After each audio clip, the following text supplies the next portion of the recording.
নমস্কার দর্শক বন্ধুরা, welcome to Bong football info. তো বন্ধুরা, আজকের ভিডিওতে মোহামেডানের যে ব্রাজিলিয়ান প্লেয়ারটা এসছে সে কি একটু ওভার হাইপড হয়ে যাচ্ছে সেটা নিয়ে কথা বলবো, আর মোহামেডান টিমটা কেমন হচ্ছে সেটা নিয়েও কথা বলবো। তাই তোমাদের কাছে রিকোয়েস্ট করছি ভিডিওটা স্কিপ না করে পুরোটা দেখার।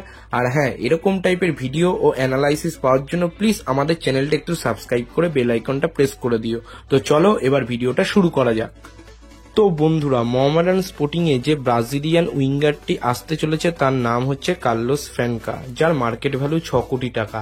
মার্কেট ভ্যালু 6 কোটি টাকা হওয়ার জন্য এই উইঙ্গারটিকে নিয়ে যথেষ্ট আলোচনা চলছে, কিন্তু মার্কেট ভ্যালু 6 কোটি টাকা হওয়া সত্ত্বেও এই প্লেয়ারটার কিন্তু পারফরমেন্স গত দুটো সিজনে খুব একটা আহামরি নয়।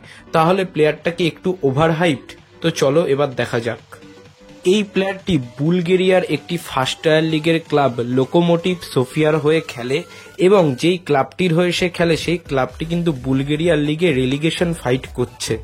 দুটো সিজন ওই ক্লাবটির হয়ে খেলে এই প্লেয়ারটি 53 ম্যাচে 9টা গোল, 6 থেকে 7টা অ্যাসিস্ট করেছে মাত্র। প্লেয়ারটা অ্যাকুরেট পাস পার গেম খেলেছে 63%, অ্যাকুরেট পাস লং বল পার গেম খেলেছে 54%। এই প্লেয়ারটার ড্রিবল পাস পার গেম 1.3, সাকসেসফুল ড্রিবলিং পার্সেন্টেজ হচ্ছে 59%। এছাড়াও এই প্লেয়ারটা এরিয়াল ডুয়েল ওন করেছে 24% এবং টোটাল ডুয়েল ওন করেছে 37%।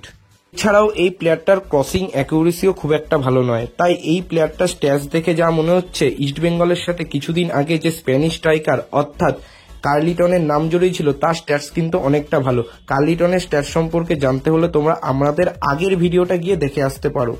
তাই বন্ধুরা, আমরা যদি প্লেয়ারটার মার্কেট ভ্যালুর সাথে প্লেয়ারটার স্ট্যাটস নিয়ে তুলনা করি তাহলে সেক্ষেত্রে কিন্তু প্লেয়ারটা একটু ওভার হাইপড হয়ে যাচ্ছে। এবার আইএসএল এ এসে কেমন পারফরমেন্স করে সেটা সময় বলে দেবে। আশা করব এই প্লেয়ারটা আইএসএল এ এসে মোহামেডানের জার্সি গায়ে যথেষ্ট ভালো পারফরমেন্স করবে। এছাড়াও বন্ধুরা, মোহামেডান এফসি দুটো ভালো ডোমেস্টিক সাইন করেছে, সেটা হচ্ছে গৌরব বোরাকে নর্থ ইস্ট থেকে নিজেদের টিমে ভিড়িয়েছে এবং আইজওয়াল এফসি থেকে জোয়ে জোহার লিয়ানাকে ভিড়িয়েছে। এই জোহে জোহার লিনিয়ার কিন্তু অতীতে আইএসএল এ খেলার অভিজ্ঞতা আছে। তাই সব দিক থেকে দেখলে দেখা যাবে মোহামেডান এফসি এই বছর কিন্তু আইএসএল এ ভালো মতো একটা কম্পিটিটিভ টিম তৈরি করছে। তাদের একটা সেট টিম রয়েছে, শুধু এই টিমের রিজার্ভ বেঞ্চ বানানোর জন্য যেসব ইন্ডিয়ান প্লেয়ারকে আনা দরকার তারা সেই কাজটা করছে, এবং বিদেশিদের ক্ষেত্রে কিন্তু তারা একটা হিউজ বাজেট ব্যয় করছে, সেটা আমরা বিদেশি সাইনিং গুলো দেখলেই বুঝতে পারছি। তো এবার দেখা যাক কি হয়। তো আজকের মতো ভিডিওটা এখানেই শেষ করছি। ভিডিওটা ভালো লাগলে লাইক করে দাও, শেয়ার করে দাও। আর মোহামেডানের ব্রাজিলিয়ান প্লেয়ারটাকে নিয়ে আমরা যেটা বললাম সেটা কি ঠিক, তোমরাই কমেন্ট করে জানাও।